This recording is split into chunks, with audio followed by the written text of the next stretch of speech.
Welcome to Murder in the Air Mystery Theater. I'm your host, Lori Fagan. In this podcast series, I'll interview authors who will then read their mystery, suspense, or thriller short stories or a chapter from their published books. In addition, sprinkled throughout the coming weeks, the podcast will feature radio theater style sections from the audiobooks for my 3 crime fiction novels. There will be prizes too, so stick around to the end to find out how to enter. Our guest today is Dennis Palumbo, author of 6 Daniel Rinaldi thrillers. Thanks for being with us today, Dennis. Oh, it's my pleasure, Lori. Glad to be here. Now, Dennis, you have had success in Hollywood as a screenwriter, both for film and television, and many will remember Welcome Back, Kotter, on which you were a staff writer. And then most recently, you were a consulting producer on the recent Hulu thriller, The Patient, with Steve Carell. Now, your Daniel Rinaldi mystery series is about a Pittsburgh psychologist and police consultant who specializes in treating victims of violent crime. You are a licensed psychotherapist in private practice and hail from Pennsylvania. Would you talk a little bit about why you chose that character and perhaps about some of the similarities and differences maybe between you and your protagonist? Well, I can tell you right off the bat, Daniel Rinaldi is a lot more resourceful and a lot braver than I am. The reason I chose him is because I've seen so many psychotherapists, psychologists, psychiatrists portrayed on film and in crime fiction, and not usually very accurately, rarely written by people who are in clinical practice.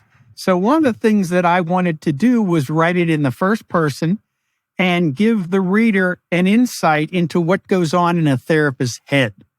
And one of the things I've been very gratified about is that as much as my readers seem to enjoy the twists and turns, because I like to do a lot of twists and turns and a lot of suspense, what I often hear is how pleased they are that they get a chance to see what it's like to be a psychologist, what goes on during a session. And of course, I've been very pleased from colleagues who say, gee, it's nice to see a representation of a clinician that bears any resemblance to what it's actually like. And so, since I've always loved mysteries, when I was 10 years old and had the mumps, my dad brought me The Adventures of Sherlock Holmes in this beautiful hardcover illustrated book. And I have been a fan of mysteries ever since. So even when I was writing for television in Hollywood, or when I was writing features like My Favorite Year, I was always sending in short stories that were getting published, like by Ellery Queen's Mystery Magazine or The Strand. I've been published all over the place. And so when I turned the ripe old age of 60, I decided I wanted finally to have my dream come true. I've been in private practice as a therapist about 22 years then. It's 31 now, I think. And I thought, I'm going to write a series character. And so it seemed to me the 2 things I knew about were clinical work and the fact that I had studied for 5 years with the nation's #1 trauma expert, Robert Stollerow. The other thing that I knew about was Pittsburgh, where I was born and raised and went to Pitt. And I felt like, New York, Chicago, San Francisco, LA, they've all been done to death. I hadn't seen a series of mystery thrillers set in Pittsburgh. And Pittsburgh is a character in itself in my books because it's gone through such a transformation. When I was in college, it was still a kind of a shot and beer town, very industrial. I worked at J&L Steel Mill to put myself through college. Those steel mills are all gone now. It's become a much more digital organization. It's become state-of-the-art medical center and so much white collar. The problem is that transformation, while it has helped the city, has also displaced generations of people who've lived in the same place. So you have this hybrid of the old and the new. And so my character, Daniel Rinaldi, like me, has one foot in the old Pittsburgh and 1 foot in the new. And so I thought that made for a very interesting milieu to put the stories in, because there is an uneasy transition. I mean, you see these big skyscrapers, these new silver and glass buildings, but underneath them are cobblestone streets that still have the streetcar tracks in them. So you have that juxtaposition.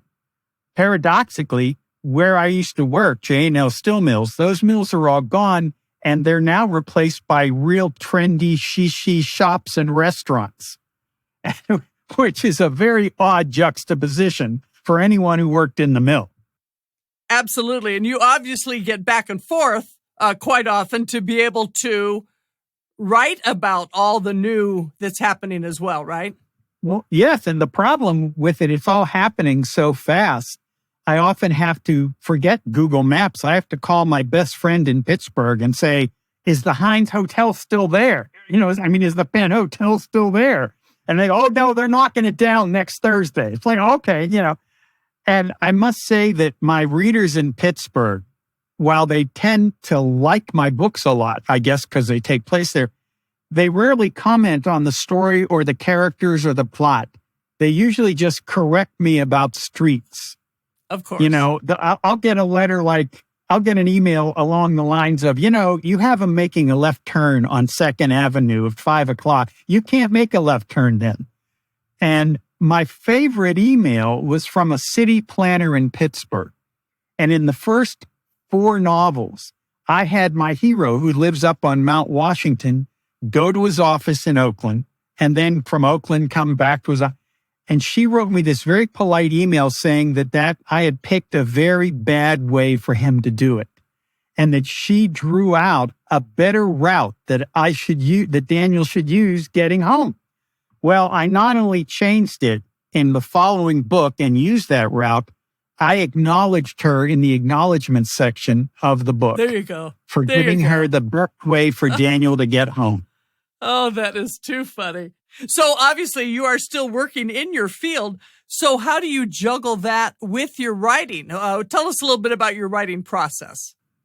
Well, I juggle it pretty poorly because I have a full-time practice. Unlike a lot of my mystery writing colleagues who knock out a novel every 8 months or 2 a year, mine come out every 3 or 4 years because I have a full therapy practice.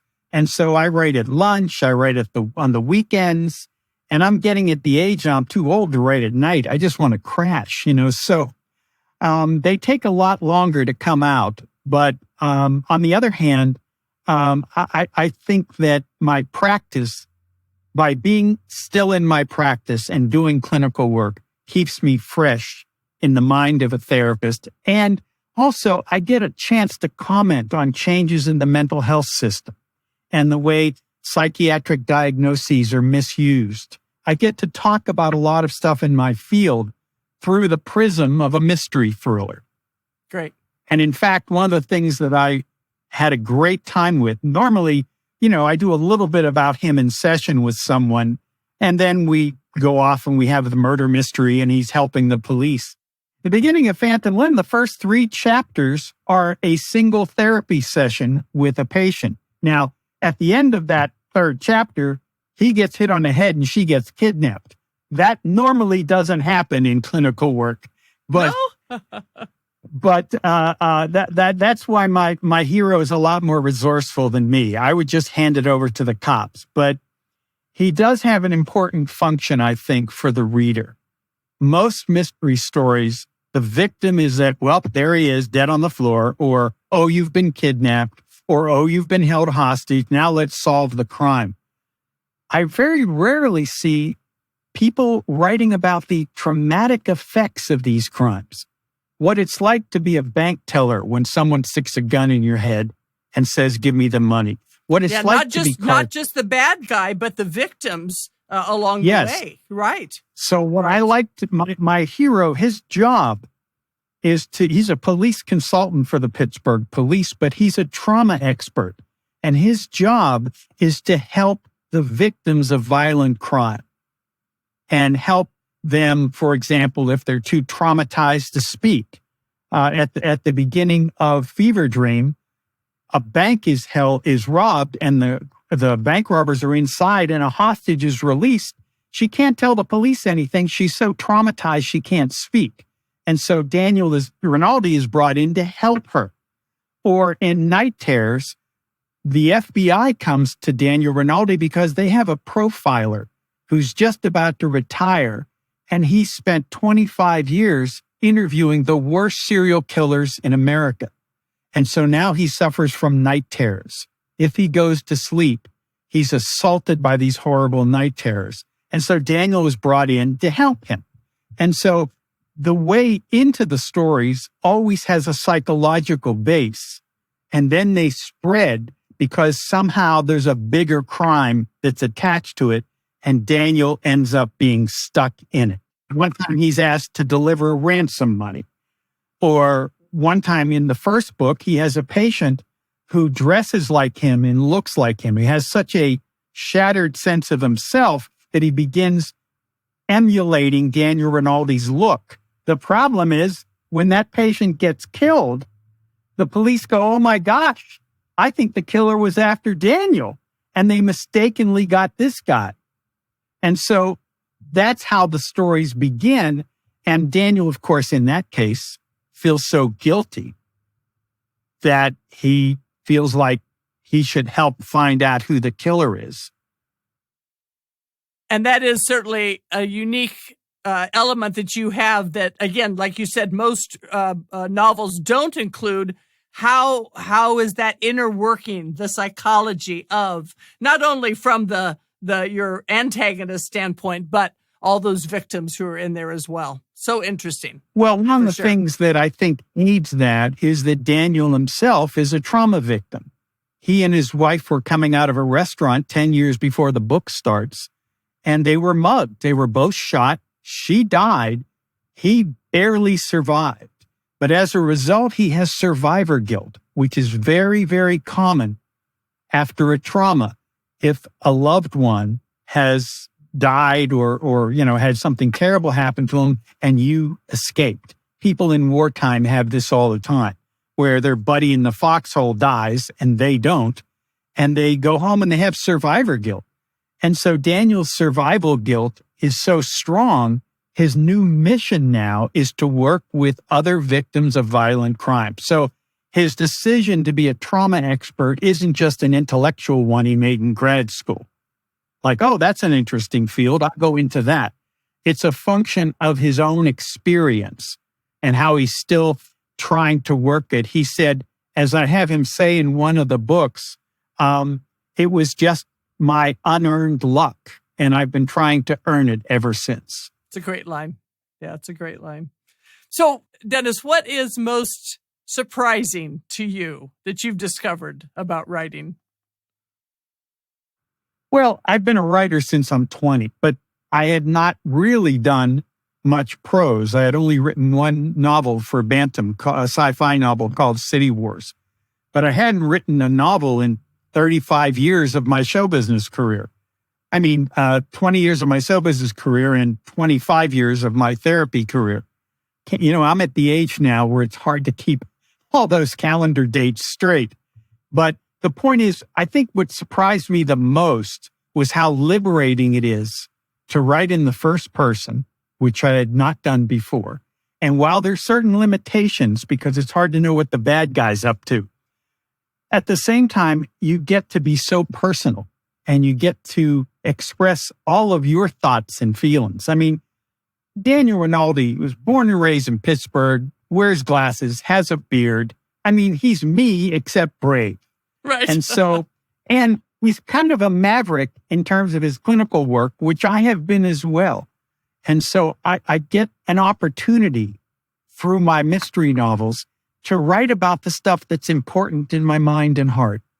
And since I like twisty, suspenseful stuff, I pride myself on the readers being constantly surprised by lots of different turns and twists that you don't see coming. And that you do well. I can attest because I have read every single one of them. So what are you working on next, Dennis? Well, that's funny. I have to talk to Daniel Rinaldi about that. I've left a couple messages, but he's a very hard man to find.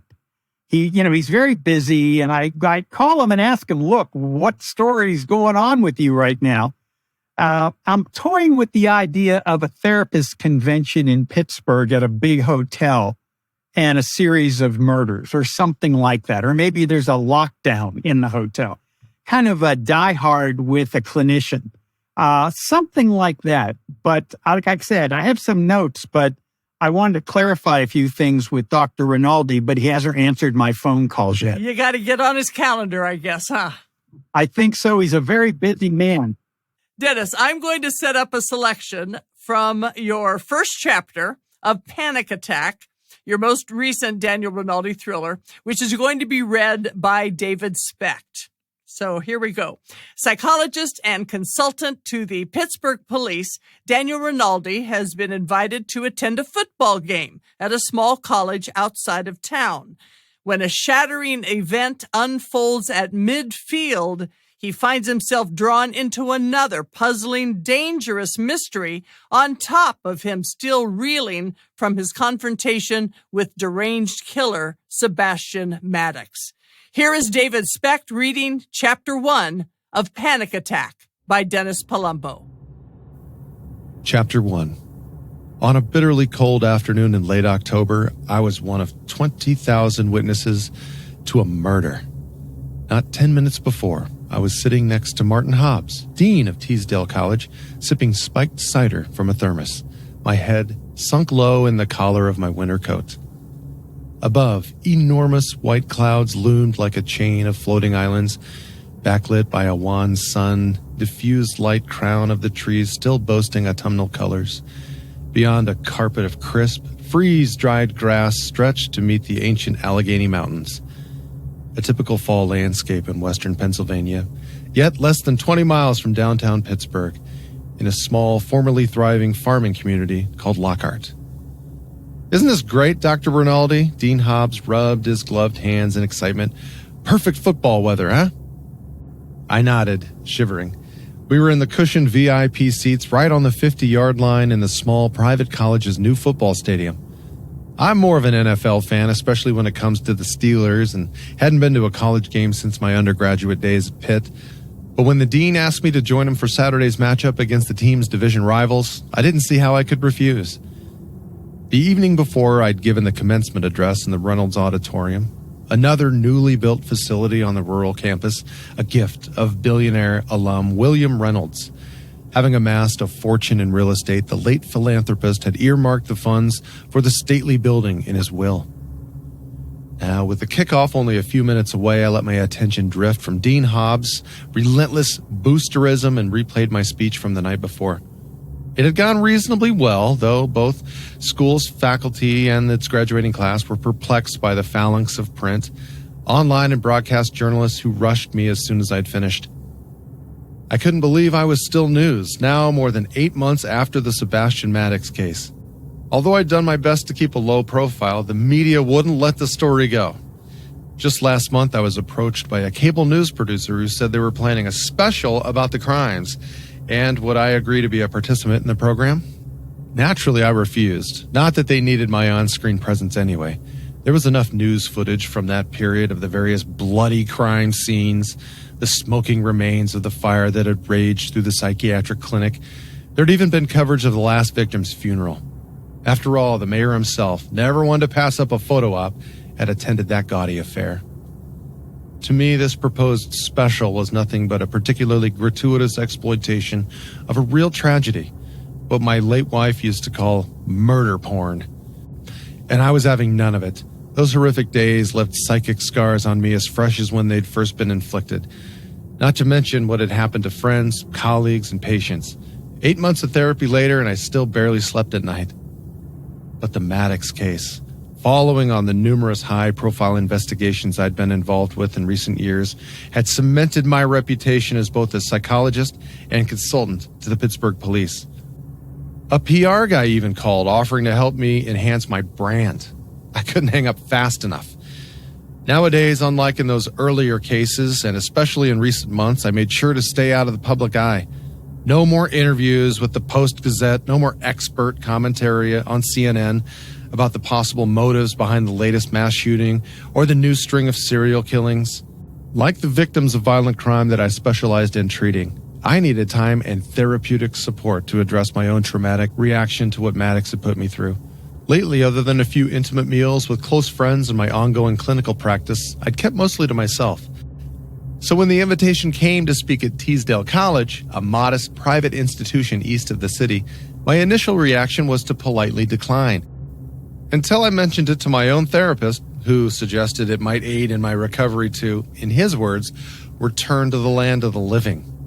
Which is how I ended up cupping a thermos of not quite spiked enough cider and smiling as attentively as I could while Dean Hobbs prattled on about his school. In his late 50s, reed thin and balding, his neck swathed in a scarf emblazoned with Teasdale's colors, he'd finally taken a breath and glanced at his watch. Small, inoffensive eyes gleaming merrily. Almost time for the Tiger. What Tiger? The Teasdale Tiger, our team mascot. The fans love him, especially the kids. He nodded at the home team's sidelines where, in addition to legendary local coach George Pulaski and his heavily jacked players, a two-legged tiger was doing his deep knee bends. It was a full-body costume, complete with a head cover whose dark, whiskered snout and muff collar looked appropriately tigerish. There were also impressive-looking claws on the furry hands and feet and a floppy tail. For a moment, I wondered how the guy inside the costume could breathe. On the other hand, he was probably warmer than anyone else in the stadium.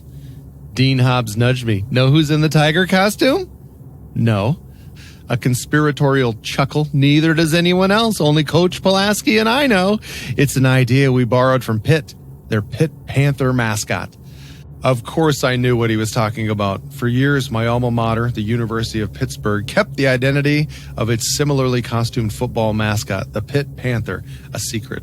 All anybody knew was that it was one of 4 undergrads who rotated the job, all of whom had been sworn to secrecy. Even after they graduated, they kept their promise not to reveal that they'd worn the fabled costume. Only the university's provost and the football coach knew their names.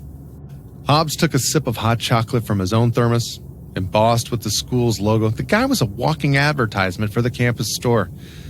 Now in our case, Doc, he said casually, we only have 1 student per year who dresses as the tiger. This year, it's a sophomore bio major named Jason Graham. Great kid. Really likes to put on a show for the crowd. A worried frown creased his brow. I assume you'll keep that information to yourself. I'm a psychologist, Martin. I keep secrets for a living. He breathed a sigh of relief as I swept the tiers of seats around the stadium. Since many of the fans were returning alumni of Teasdale, I found myself wondering which, if any, had himself once worn the tiger outfit, and who, many years later, having weathered the pains and indignities of life, now looked down at the energetic student doing push-ups on the sidelines and recalled the carefree days of his youth. Or maybe I was thinking about myself, all the unexpected twists and turns of my own life since my early years at Pitt, the long, complicated journey that's led to where I am now. Suddenly, my reverie was broken by a tremendous uproar from the crowd. No surprise why. The Teasdale Tiger had taken to the field, doing cartwheels on his way to the middle of the artificial turf. Dean Hobbs had joined the rest of the fans in jumping to his feet, whistling and shouting. I hauled myself out of my seat as well. I had to admit it felt good being enveloped by the enthusiastic energy of the crowd. After all these somber, halting months obsessed with what Sebastian Maddox, in his fury at me, had done to those closest to me. The grief, the guilt. But now something about the lunatic mascot cavorting on the field, leading the fans in a protracted tiger roar, gave my spirits a lift. Until a few seconds later, when as the crowd noise lessened, it was replaced by another sound. A loud, booming crack, like a tree branch breaking in a storm. A gunshot. From somewhere above and behind where Hobbs and I stood. I whipped my head around, eyes sweeping the mass of people behind me, some of whom had themselves frozen in place. Then another sound, a massive, collective groan from the stands brought my gaze back to midfield. It was the mascot, the Teasdale Tiger, on the ground, motionless.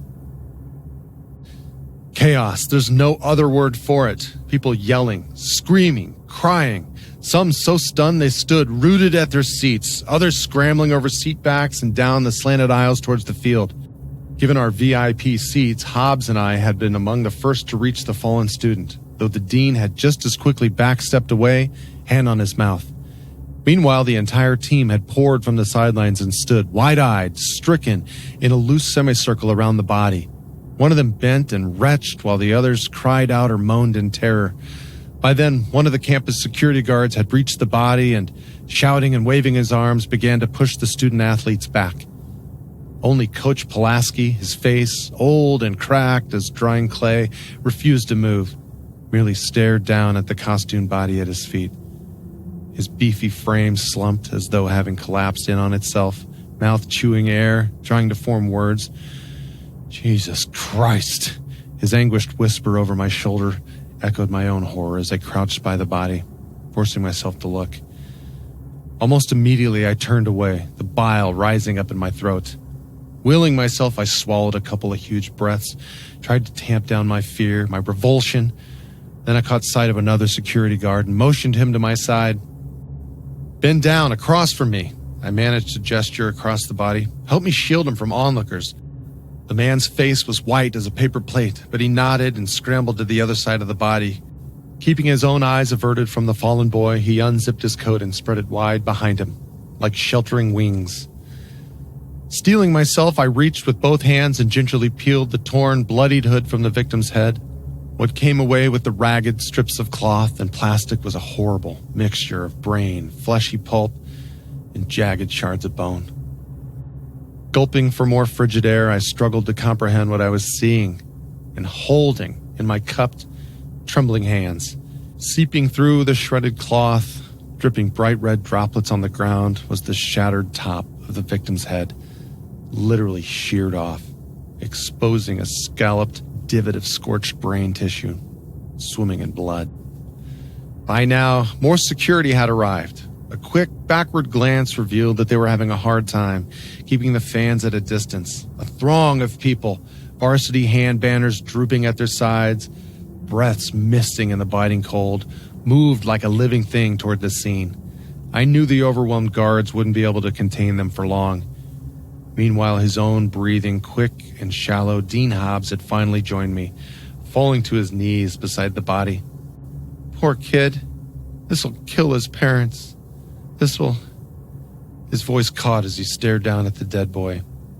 For the first time, I too registered the victim's white, nondescript features and received another shock. It was perhaps the most horrific thing of all, a grotesque joke, a final, nightmarish touch. Below the severed skull cap, rivulets of blood ran down the side of an impossibly unmarred face. Like a mannequin's molded visage, the victim's smooth, clean-shaven features looked essentially undisturbed, frozen, lifeless, but obscenely intact. Lips slightly parted as though about to speak, eyes wide open, staring up at Hobbs and myself. I took another deep breath to steady myself. The victim looked to be about the same age as the players themselves. What was the kid's name again? Jason something. Then the dean made a strange, garbled sound. Peering down at the still achingly young face, he blinked in confusion. "What is it?" I gripped his arm. He turned, aiming that same bewildered stare at me. "This! I don't know who it is." "What do you mean?" I mean this boy. He isn't Jason Graham." That was David Specht reading Chapter 1 of Panic Attack by Dennis Palumbo. I have read all of the Daniel Rinaldi books and find them so well done, with really a most interesting insight into that psychology of murder and crime. For more about Dennis, you can check out his website at DennisPalumbo.com, and the information is in the show notes as well. Thanks again for being on Murder in the Air Mystery Theater, Dennis.